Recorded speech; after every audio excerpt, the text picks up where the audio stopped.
Student, आज हम देखेंगे वही जो हमने कंटिन्यू करना है। फ्लूइड एंड इलेक्ट्रोलाइट्स हम देख रहे हैं। तो ये देखेंगे कहाँ कहाँ पे रहते हैं। हालांकि एक वीडियो मैंने इसमें अपलोड कर दिया है, आपने देखा होगा, पर जो है मैंने आज इसको थोड़ा डिटेल में उससे थोड़ा सा डिटेल किया है, लेंदी किया है। इसमें मैंने सब कुछ डाला है उनका, तो थोड़ा सा देख लेंगे फ्लूइड का फंक्शन क्या है, वो कहाँ पे रहते हैं, कितना कितना % कहाँ पे रहता है। पहले वाला मैंने बहुत शॉर्ट बनाया था, तो अभी देख लेते हैं, इससे आपको और ज़्यादा अच्छे से समझ में आ जाएगा। और आपसे रिक्वेस्ट है कि आप जब देखते हैं और अगर आपको थोड़ा भी पसंद आता है या समझ में आता है तो आप ज़रूर से लाइक करिएगा, वही तो एक मोटिवेशन होता है। और ये देखिए हिंदी इंग्लिश दोनों में ही बने हैं, जिसमें भी आपको जो सही लगे आप वो ले सकते हैं, ठीक है। ये स्टूडेंट की डिमांड पे ही इंग्लिश हिंदी दोनों में मैंने क्रिएट किया है। तो देखिए इंट्रोडक्शन देखते हैं। Fluid and electrolyte balance is a dynamic process that is crucial for life and homeostasis. मतलब जो फ्लूइड होता है हमारे, और ये जो इलेक्ट्रोलाइट्स होते हैं हमारे बॉडी के लिए क्या होते हैं, मतलब बॉडी का जो internal environment is called homeostasis.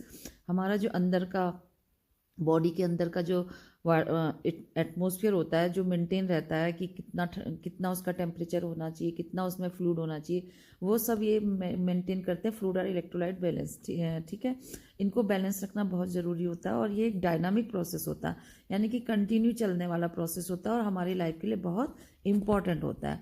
तो जो फ्लूइड होता है वो हमारे बॉडी का कितना % ऑक्यूपाई करता है, ये प्लेस ये करता है 60%, ठीक है। यानी कि इसका वेट, जो हमारे बॉडी का वेट होता है एक अडल्ट का, उसका 60% तो कौन ऑक्यूपाई कर लेता है, फ्लूइड ही करता है बॉडी में, ठीक है। और जो फ्लूइड होता है वो कहाँ पे रहता है, located in two fluid compartment, यानी कि ये 2 कंपार्टमेंट में रहता है। बेसिकली मेजर जो कंपार्टमेंट है वो है इंट्रासेल्यूलर और एक्स्ट्रा सेल्यूलर, जैसा कि मैंने आपको प्रीवियस वीडियो में बताया था, ठीक है।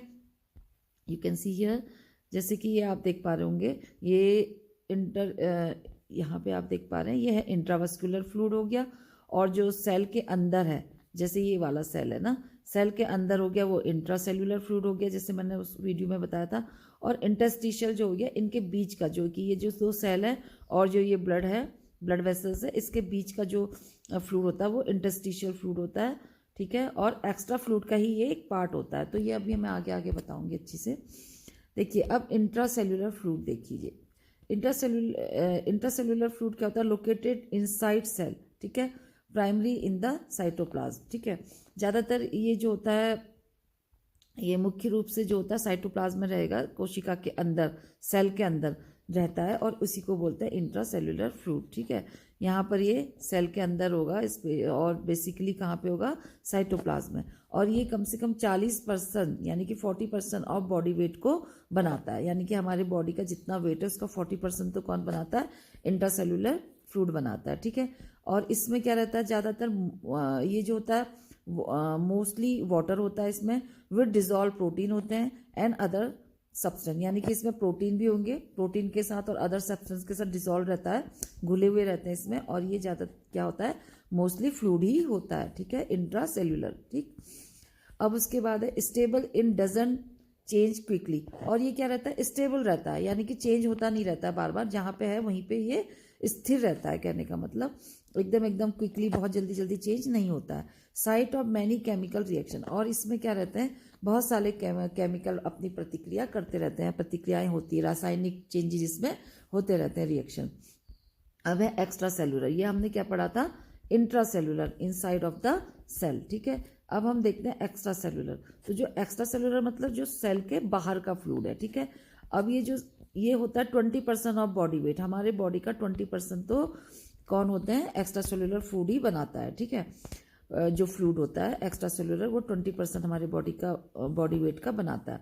और इसमें क्या क्या रहता है, इंक्लूड रहता है इसमें प्लाज्मा और मतलब 2 भागों में हम इसको बांट सकते हैं। एक तो होता है प्लाज्मा को बांट सकते हैं, जो कि इंट्रावस्कुलर फ्लूइड के अंदर होता है, ठीक है। तो ये 2 भागों में बढ़ जाता है,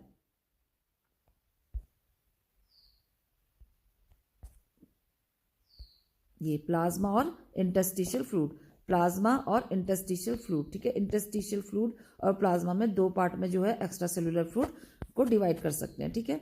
अब इसमें क्या क्या रहता है, हाई इसमें रहता है high in sodium chloride and bicarbonate protein, ये ज़्यादा मात्रा में मिलेंगे इसमें sodium chloride bicarbonate and protein, और लो और कम क्या मिलेंगे, potassium magnesium and phosphate. Extra cellular fluid की बात कर रहे थे। अब है इंटरस्टिशियल फ्लूइड, ISF इसको शॉर्ट में बोलते हैं। ये कहाँ पे रहता है इंटरस्टिशियल फ्लूइड, ये रहता है with in the part of the, जैसे मैंने अभी आपको बताया कि एक्स्ट्रा सेलुलर फ्लूइड का ही एक पार्ट होता है, उसी का ये जो कंपार्टमेंट में रहता है, ये देख लीजिए आप, ये है एक्स्ट्रा सेलुलर फ्लूइड, और ये जो है दो पार्ट में डिवाइड हो जाता है, एक तो होता है इंटरस्टिशियल फ्लूइड और एक होता है प्लाज्मा जो कि इंट्रावेस्कुलर फ्लूइड जिसको बोलते हैं, ठीक है। और ये कितना बनाता है, 12% ऑफ द बॉडी वेट, हमारे बॉडी का 12% ये बनाता है, ठीक है। कौन, इंटरस्टिशियल फ्लूइड, ये जो सेल होती है ना और ये जो ब्लड वेसल्स होती है, इसके बीच के जो फ्लूइड होता है उसको इंटरस्टिशियल फ्लूइड कहते हैं, ठीक है। ये होता है found in the organ and tissue, जो इंटरस्टिशियल फ्लूइड होता है ये बॉडी के जो ऑर्गन होते हैं, टिश्यूज होते हैं, वहां पे मिलता है, और सेल के बाहर मिलेगा, ठीक है, आउटसाइड ऑफ द सेल, मतलब इनसाइड नहीं है। अब देखिए डिफरेंट बिटवीन एक्स्ट्रा, अभी आपको कंफ्यूजन ना हो करके मैंने एक पॉइंट और बढ़ा दिया कि इनमें क्या फर्क होता है, different between extra cellular fluid and interstitial fluid. ये देखिए ये एक्स्ट्रा सेलुलर फ्लूइड है और ये इंटरस्टिशियल फ्लूइड है, तो इनमें डिफरेंट क्या होता है। जो इंटरस्टिशियल फ्लूइड होता है ये type of extra cellular fluid आप इसको बोल सकते हैं, यानी कि जो इंटरस्टिशियल है वो इसी का एक पार्ट होता है, टाइप होता है, जो कि कहाँ रहता है, सराउंड सेल्स वाइल, और ये कहाँ रहेगा, जो ये सेल है इसके पास रहेगा, इंटरस्टिशियल इसके चारों तरफ रहेगा, ठीक है। ये इंटरस्टिशियल यानी कि ब्लड वेसल और जो सेल है इसके आउटसाइड रहेगा, ये एक्स्ट्रा सेलुलर, ठीक है, सराउंड में रहता है। एंड जो ये एक्स्ट्रा सेलुलर फ्लूइड है ये क्या रहता है, all fluid outside of the cell, ये सभी जगह रहेगा, यानी कि पूरे आउटसाइड ऑफ द सेल में ये रहता है, कौन, एक्स्ट्रा सेलुलर फ्लूइड। और ब्लड वेसल्स के बीच में और जो सेल के बीच में यहाँ पे ये कौन रहेगा, इनके बीच बीच में इंटरस्टिशियल फ्लूइड रहेगा, ठीक है। अब इसके कंपोजिशन क्या है, इंटरस्टिशियल फ्लूइड में क्या क्या मिलेगा, water, electrolyte, sugar, salt, acid और हार्मोन्स, न्यूरोट्रांसमीटर्स, और जो वेस्ट है सेल का वो भी इसमें रहता है, मतलब ये वेस्ट भी इसमें रहेगा, और इसके अलावा इसमें ये सब चीज़ें मिलती हैं किसमें, इंटरस्टिशियल फ्लूइड में, क्योंकि वो कहाँ पे है, सेल के बीच में है, ठीक है। और जो एक्स्ट्रा जो है वो एक्स्ट्रा सेलुलर फ्लूइड है वो उसमें क्या क्या रहेगा, कैटाइन रहेंगे उसमें, जिसमें सोडियम, पोटेशियम एंड कैल्शियम रहेंगे, और एनायन रहेंगे लाइक जैसे क्लोराइड और हाइड्रोजन कार्बोनेट, ठीक है। अब ये कहाँ रहता है, जैसे मैंने अभी आपको बता ही दिया है, फिर भी एक बार दोबारा इसमें मैंने डाल दिया। एक्स्ट्रा सेलुलर फ्लूइड जो होता है वो सेल और ब्लड वेसल्स के बाहर रहता है, जैसे ये देख पा रहे होंगे आप, ये जो सेल हैं और ये ब्लड वेसल्स है, इसके बाहर ये रहता है एक्स्ट्रा सेलुलर फ्लूइड, ठीक है। और जो इंटरस्टिशियल फ्लूइड रहता है वो कहाँ पे रहता है, ये जो सेल होती हैं और outside of the blood vessels, यानी कि ब्लड वेसल्स के बाहर और सेल के बीच में ये रहता है, आउटसाइड, ठीक है। अब फंक्शन क्या होते हैं इंटरस्टिशियल फ्लूइड के, ये क्या करता है, सेल को, जो इंटरस्टिशियल फ्लूइड है उसमें ये सेल को मतलब एक तरीके से बात करती है, यानी कि इसमें डूबी रहेंगी, and link interstitial fluid to the intravascular compartment, ठीक है। और इसका जो लिंक रहता है वो इंट्रा सेलुलर फ्लूइड से रहेगा, इंटरस्टिशियल का जो लिंक रहता है, ठीक है, ये बात करता है सेल को, इसका काम रहता है बात कराना सेल को, मतलब नरिशमेंट देना, and link intra cellular fluid, और इसका जो लिंक होता है इंटरस्टिशियल का वो इंट्रासेलुलर फ्लूइड से भी इसका लिंक रहता है टू द इंट्रावेस्कुलर कंपार्टमेंट, यानी कि इंट्रावेस्कुलर कंपार्टमेंट में एज ए इंट्रासेलुलर फ्लूइड भी ये रहता है, जिसमें कि प्लाज्मा होता है, आपको पता होगा। इंट्रासेलुलर फ्लूइड का मतलब होगा, सॉरी इंट्रासेलुलर मीन हो गया जो सेल के, सॉरी इंट्रावेस्कुलर का मतलब हो गया वेसल्स के अंदर का फ्लूइड, ठीक है। यहाँ पे सेलुलर नहीं है, सॉरी, ये इंट्रावेस्कुलर है। इंट्रावेस्कुलर का मतलब जो ब्लड वेसल मैंने आपको दिखाई थी, ये है ब्लड वेसल, इसके अंदर जो रह रहा है, ठीक है, इसको बोलते हैं इंट्रावेस्कुलर फ्लूइड। और जो सेल के अंदर रहता है उसको इंट्रासेलुलर फ्लूइड, और जो सेल के बाहर रहता है उसको एक्स्ट्रा सेलुलर फ्लूइड। जो एक्स्ट्रा सेलुलर फ्लूइड है वो भी दो पार्ट में डिवाइड हो गया, इंटरस्टिशियल फ्लूइड और इंट्रावेस्कुलर फ्लूइड, ये आप समझ सकते हैं, ठीक है।